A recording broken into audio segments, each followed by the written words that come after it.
Welcome to the Promo Perspectives podcast presented by Sage, dedicated to giving promotional products, suppliers, and distributors tips, tricks, and insights to help them grow their business. I am Gabe Gotai, Senior Marketing Coordinator at Sage. Patrick Harvot, Distributor Sales Team Lead, and I'm back again. That's Thanks right. for having me. New co-host. We are wrapping up. This is our last episode on our series covering fulfillment. We've done live streamed episodes. We've had 2 different episodes with guest distributors, and today, very excited. It's always great to have a supplier perspective on Promo Perspectives because they're half the industry, right? Yeah, I'm excited for this one because you don't often...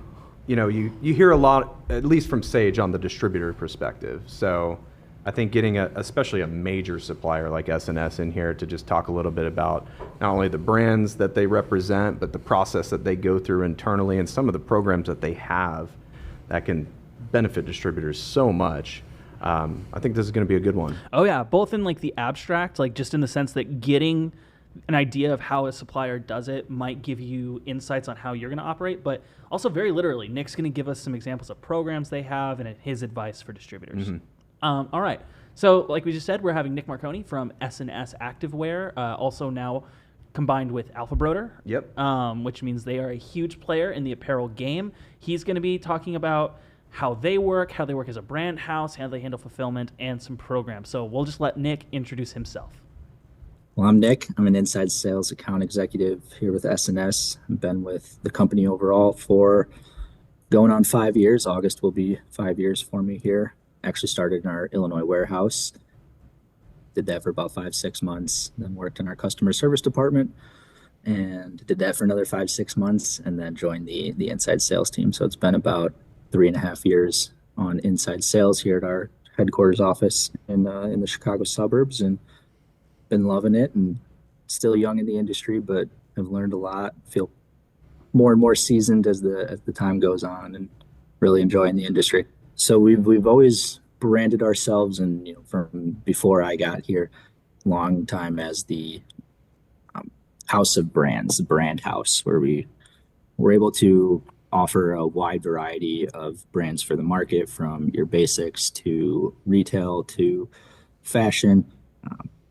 So have core brands like Gildan, Jerseys, Hanes, moving into retail brands like Bella Canvas, Next Level, LAT, American Apparel, and then retail brands exclusively with Adidas and Columbia and Oakley, and then through our acquisition of AlphaBroder, now bringing on Under Armour and a number of others. So have a huge depth now, about over 130 brands available to our customers out there. So a really great selection of anything that anyone ever needs. And just lately this year, we are getting into a bit of the manufacturing with one of our new brands. It's called AllPro, sportswear brand that we are manufacturing ourselves with the help of Gildan, actually, and have high hopes for the brand. All sportswear, corporate wear, so performance, t-shirts, polos, quarter zips are what we're starting out with, and hopefully building it out from there. So we're stepping into that space, and then also bringing on private brands that AlphaBroder did really well for a long time through that acquisition. They're brands like Team 365, North End, Devin and Jones, and a few more. So have a great mix of everything. Yeah, so our new brand is AllPro, and that's one that we are manufacturing ourselves with the help of Gildan. It's all sportswear and corporate wear. 3 categories to start out: performance t-shirts, quarter zips, and polos. And then, as long as all goes well, plans to build it out from there. I think about when I started at Sage, right? And I'm not even in sales, so my education in the industry was pretty top level, and then most of my education was about our tools and services. But even one of the very first things was like seeing a flow chart of how this industry worked, like what suppliers did, who they were, and then distributors and end users. And it took me a little while to understand some of the differences there. And now that I've been in it for a while, you think about everything that a supplier has to handle. Like, a lot of our distributors are small mom and pops because they are acting as the consultants and the intermediaries to get the products from the manufacturers then decorated and to the end user. And that doesn't always require a ton of physical space. Mm-hmm. But But just listening to everything that like people like S&S or like Sanmar offer, that is a ton of product. And then now they even manufacture some of their own. The fulfillment logistics must be crazy. Oh yeah, I mean I can't imagine, having what he said, 130 some odd different brands, not to mention your own that falls into like 3 different categories. Yeah, I mean you gotta have quite the warehousing space and organization, I guess, behind it too. Well, and that was kind of the next thing that Nick was talking about is how do they handle that warehousing and still manage to be a supplier working in so many different markets?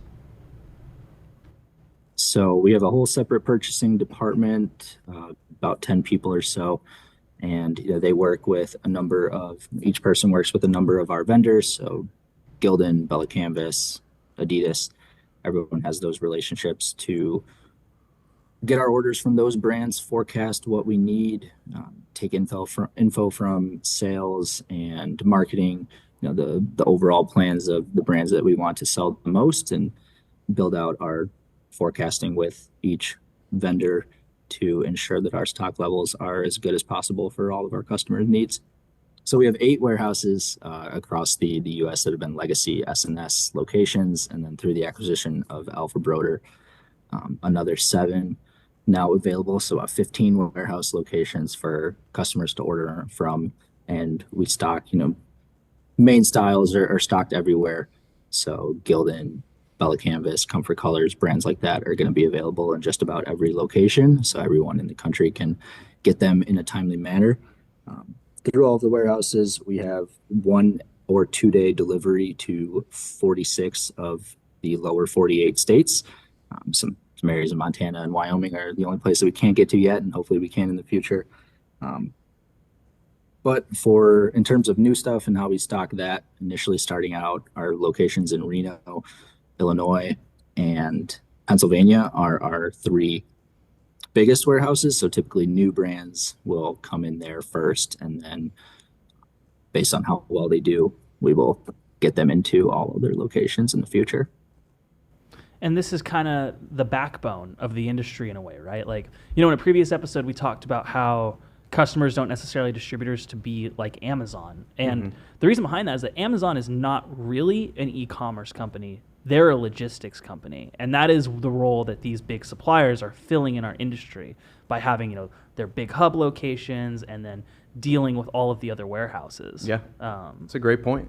And I even just hearing that, 15 warehouses is about what he said, right, between all of them. Even that doesn't sound like it would be enough to cover all those brands in all the country, but I don't know if you've ever been to some of those locations. I haven't checked any of those out yet, but I'd imagine they're probably massive. Oh, yeah. I haven't been to S&S in particular, but I've been to the Sanmar one out in Arlington a few times. It's like the end of Ark of the Covenant, where you like, just like the massive aisles of things to walk through. So far, all of that was really just to have Nick give us a little bit of insight into the massive operation that it is for suppliers. The rest of the episode, we're going to be talking a little bit more about, based on Nick's experience, what you as a distributor can be doing to make your own fulfillment process easier.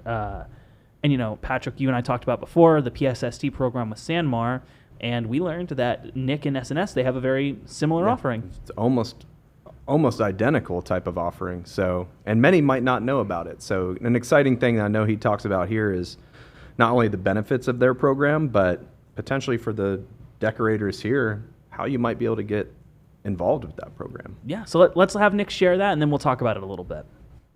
Yeah, so CDN is a program that we have for a network of decorators across the country that mainly specialize in contract work. Maybe they don't order as much on their own accounts, or they do, and they also take in a lot of order decoration for other customers. So we have about 300 decorators, over 300 currently in the network, and plans to add as many as possible going forward to continue to have those partners for our customers. Customers that ship to a contract decorator will get free freight on orders under $200. $200 is our normal freight threshold for any order. Have to be over that to get free shipping, but when you ship to a contract decorator, $10, $20, $30 order will still have free freight, so that's a massive benefit. It also helps. There's no minimums from us. Maybe some decorators out there in the network will have minimums, but that's worked out between the decorator and that customer. And the main benefits is just that more businesses get to profit from the same project. So if I'm shipping an order with my end user client and I can't do the decoration myself, or I don't do any decoration myself, I can incorporate the third party contract decorator, and then they benefit from me working with them. I benefit from working with my end user, and more people benefit from that project overall. It also gives our customers more reach. So if a customer's here in Illinois and they want to expand their business regionally, they want to start working with customers in Wisconsin, Minnesota, wherever, they can reach out to us, find a decorator in those states to where they can have orders shipped from S&S directly to that decorator and then directly to that end user, which will save them a lot on shipping in the long run, and then just build those relationships so they can keep growing their business. Customer can use a contract decorator to make it easier for them when, again, they're working with a customer out of state and they don't want to ship an order from that state, avoid that cost. They can ship it directly to a partner in the state to get it to the end user. It helps their reach to grow the business that way. And then just kind of makes it easier on them. They can focus on, maybe they're still handling the artwork and the end goal with their client, but can pass on the decoration to the third party that are big time decorators. They know what they're doing. This is what they do all the time, and they can get that done for them. So right now, a lot of those requests come in internally. So customer might reach out to me and they're looking for decorators and options around them or in other states, and we have an internal team that we can go to get them a list. But we are working on a new CDN and embellishment page on our website that should be launching in May. So that's going to have a ton of info and great resources for customers to look at right on the website. And so we're excited about what's coming for that. I mean, that's, like you said, it's very similar to the PSST program, and he kind of walked it through, but can you kind of reiterate what are the key points of that, and how can a distributor work a program like that into their fulfillment process? Yeah, and he touched on some of that too, and I think I'll get to that in a second. But yeah, so basically the CDN network, I'm not sure if he said what I guess the acronym stands for is Contract Decorator Network. So that's obviously the S&S solution to like a PSST type of program. But the benefit there, I mean, he nailed it. Like they don't have any minimums with AlphaBroder. Granted, your decorator might, but you have potential now working with one of these CDN decorators where now the idea of low minimums and all that stuff's kind of out the window. And that's a lot of what a hesitation from a distributor perspective, what the hesitation is, right? Like, I need to be able to do onesie, twosies at somewhat of an affordable cost. How do I do that? So the best advice I would always give would be, take a look for a SanMar decorator, in this case now a CDN decorator.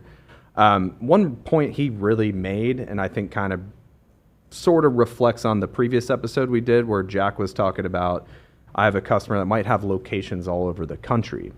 So you can partner with those decorators to those regions to not only lower the cost of shipping, but also, lower the time frame of fulfillment if, the store, I guess, conversation has gone down that route. So expanding your business beyond your region, because you may have a corporate client that, they're headquartered here in Plano, Texas, but they also have a location in Spokane or in New York, and I have my decorators here in Dallas, so shipping from Dallas to New York, it might be beneficial for me to see if I can partner with a decorator that's regional to where my client's other office location is. So yeah, I mean, there's lots of tidbits he had there that I think just utilizing not only S&S, but their network is going to expand your reach and really just kind of make the whole process much simpler for you, not to mention free shipping. I mean, who doesn't like that, right? Right.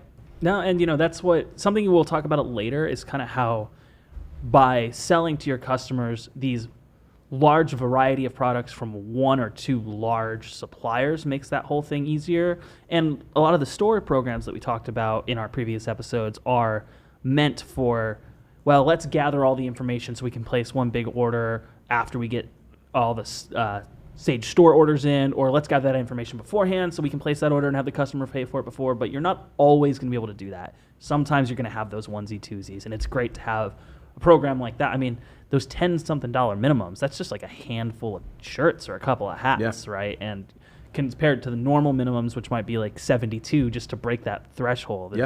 Yeah, and he said anything under $200, so that those $30, $40, $50 orders, you're still going to reap the benefit, of free shipping on that. I think he did make a point, I guess it still is on the decorator if they have minimums themselves or not. I'm sure some do, especially the ones that typically do larger quantities of printing. They may have their minimums 25 or something like that, but even then, it's definitely going to be a beneficial program for distributors to take a look at. He talked a little bit about this, and I mentioned it in the kind of the preview, just kind of teasing the previous segment. But I guess for those contract decorators that are listening in right now, this kind of leads into our next segment, which would be, what are the qualifications? How would a decorator get involved with the CDN network? So, yes, we do have a spoilage fund for Contract Decorator Network. Customers and partners to use for damaged goods that come in, decoration hiccups. They can use that fund to get replacements on the way ASAP. And then they do a little bit of a rebate marketing fund from us as well. We have a number of qualifications. None of them are super strict. We kind of work it on a case-by-case basis. So volume is one. How much are they getting shipped into them over the course of a year? Whether we can look at what's already coming in from us or from other suppliers out there. Majority of their business should ideally be the contract, where they're not quite ordering a ton for themselves. They're mainly just focusing on that contract work being shipped in from other customers. And then we look at their decoration equipment. So do they offer a variety of decoration techniques, screen print, embroidery, heat transfer, anything else?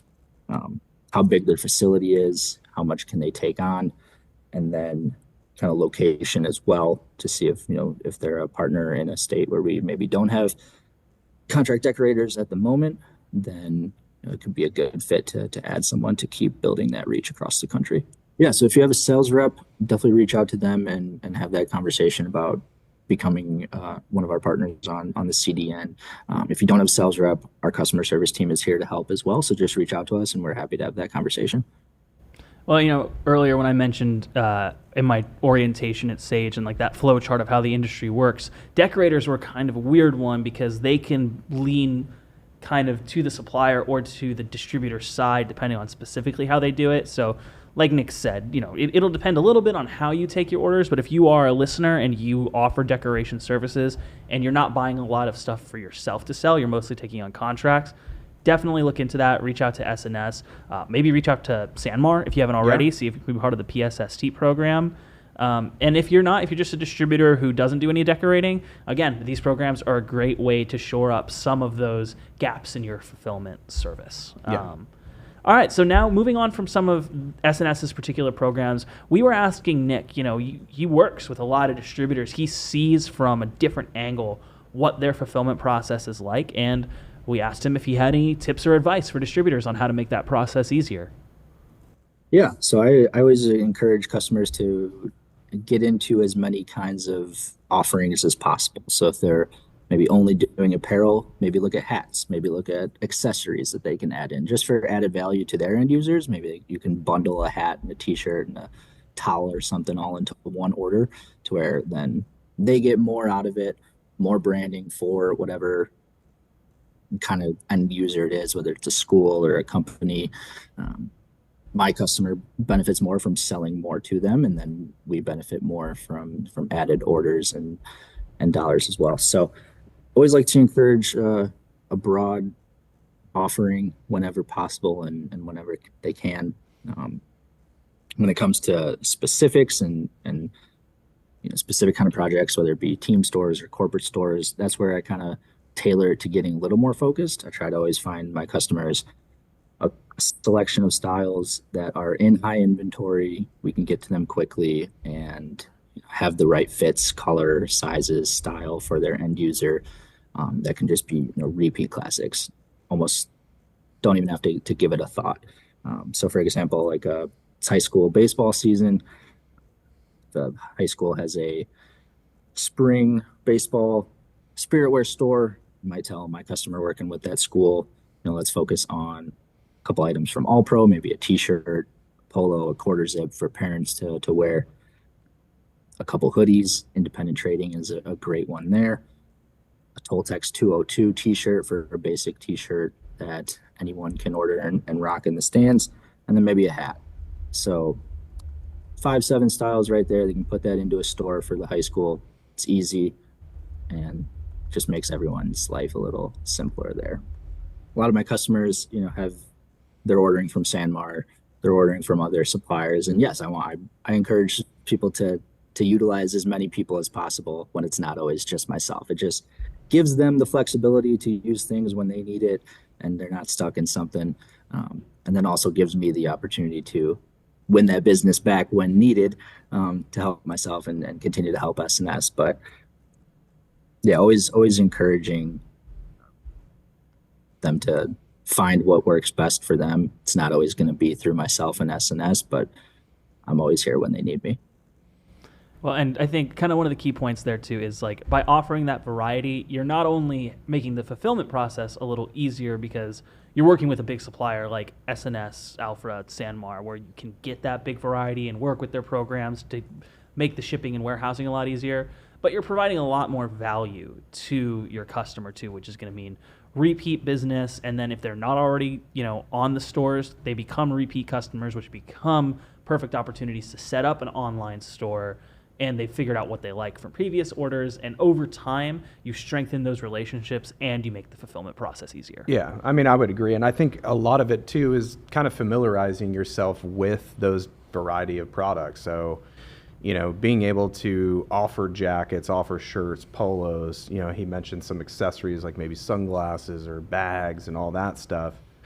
Just being more familiar with those products because you offer those products on a regular basis just helps you kind of steer the customer down the path of, because he even mentioned kind of being a little more focused when you're talking about a corporate store or something like that.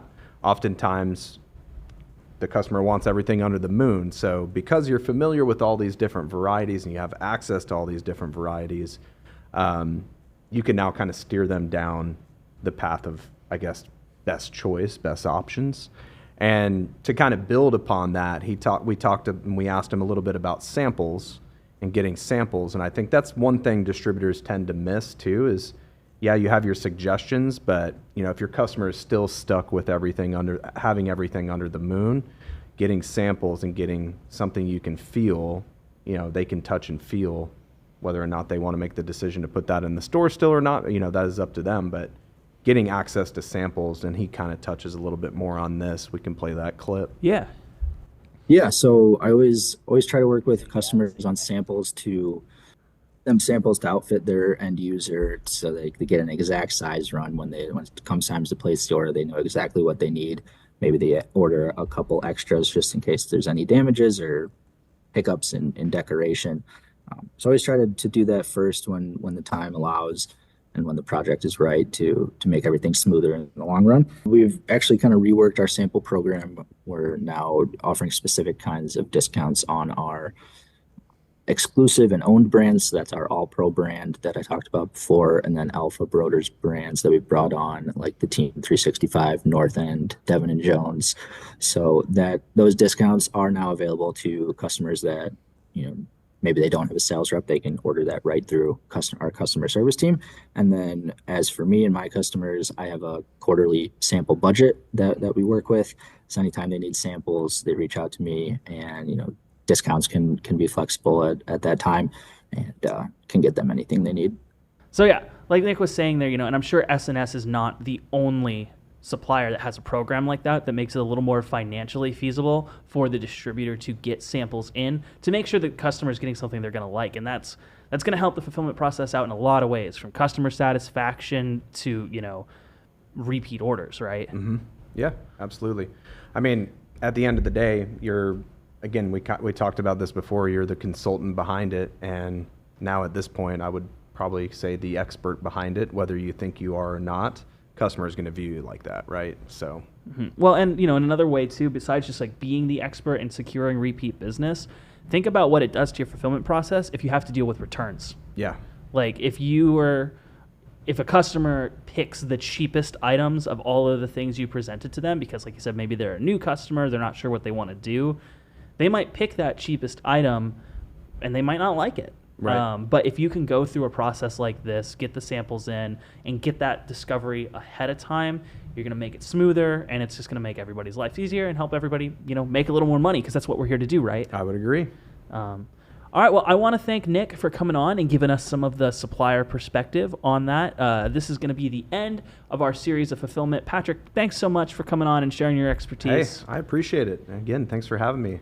I really hope that you guys got a chance to learn more about this. The next few series that we're going to do, we're going to take a switch to marketing, a little less operational. We have some episodes coming out on social media and video production and other digital marketing strategies. And then we're going to come back in a little while after that, and we're going to move on to decoration methods. And you might see a return from Yeah, I might Patrick be on those back. episodes. I might be back. So, if you're just listening for the first time, go ahead and subscribe anywhere you get your podcast. Head to sageworld.com to figure out when the next live stream is, because we do every 4 or 5 of these episodes, we'll do one live, and you can hop in and ask questions. Great opportunity to network with other distributors in the industry and learn more to grow your business. So thanks again, Patrick. Thanks, everybody, for listening, and we'll see you on the next one.